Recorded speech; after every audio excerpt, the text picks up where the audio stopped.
Okay, Darren here, BestAutoDetailingTips.com. We are working on an Acura MDX.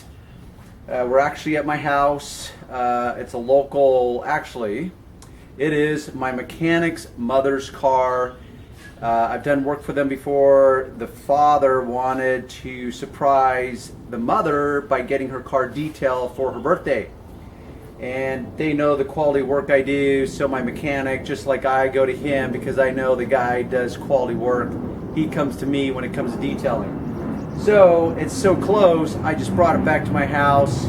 Me and my son, my worker bee, whatever you want to call him today, in the background, are detailing this car, but I want to create a video for you about headlamp restoration. And let me pull in, because it's not going to be a comprehensive tutorial of how to do it. It's mostly basically stay away from it. And what I mean by that is that they have all these kits out, and this is where I get frustrated with the industry, that they misrepresent and they oversimplify it, and so they make these neat little headlamp restoration kits. But most people, I would love to be able to have the ability to do a poll and find out how many people were just grossly disappointed by the results. Because, for example, not all headlamps are created equal. Not all headlamps have a factory clear coat on them. Some of them do, some of them don't. So, for example, this headlamp, if you look at it, it does have a clear coat on it, and it has degraded, and now it is literally wearing off, and it is a, you have to remove this clear coat 100%. Now, I know they have these stupid products on the market, like the infomercials, you know, where you're late at night and you can't sleep, and they got this product that you can just wipe on the headlamp and it's supposed to restore it. Well, I'm going to call BS on that because I know the nature of the beast. So there's no way you're going to restore this without removing this clear coat. So to really do it correctly, you have to sand the clear coat off, polish out your sanding marks, and re-clear it. Most people don't have that ability. They do have kits now that you can actually re-clear it. I don't do that, and I tell my customers that, but I can restore them because I'm a little suspect of the clear coats that they have and how long they'll actually last. So I can restore them, and if you keep wax on them, now this clear coat is taken off completely, and now you can just keep it protected because now it's just polycarbonate plastic, and you can use waxes on them. You can use any type of wax on them you want. But these kits, there's no way, and now I notice that the kits actually come with sanding discs that you can hook to your drill motor. Okay, that's fine, but guess what? Look at the tight edge on this thing right here. Okay, how are you going to get a sanding disc in here? Now, because I have not experimented with all those kits, perhaps they are flexible and you could actually mold that into this and sand it. But I guarantee it's just a rude awakening for most people. So here I have the other headlamp, and I've already sanded this. I taped it off so that when I'm sanding, and you can see my slight tape edge because I've already removed the tape. And that's when I thought, okay, I'm going to make a video, but it's not going to be a how-to. It's going to be a how to run away from this and not engage, because you're probably going to be disappointed unless you really know how to do high-speed polishing and color sanding, because that's what's involved.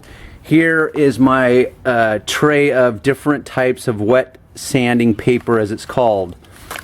This is, for example, 2000 grit. Here's 1000. So what I officially started with this is 800, which is right here. Or no, anyhow, this is 800.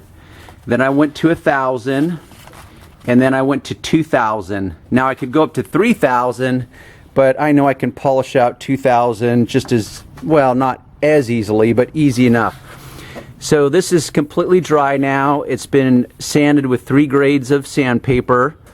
You can see over here on the edge where it's a little bit shiny.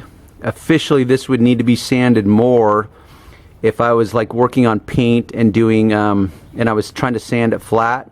But because this has removed the clear enough, it's acceptable.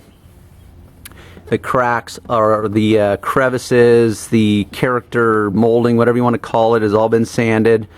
So now I have to tape it off and polish it.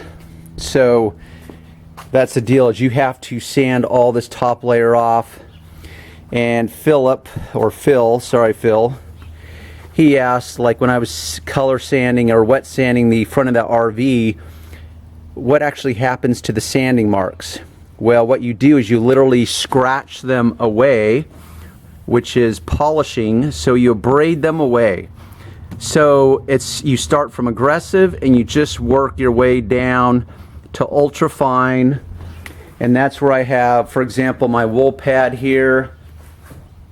I don't have all my other pads out yet. Here's all my polishes.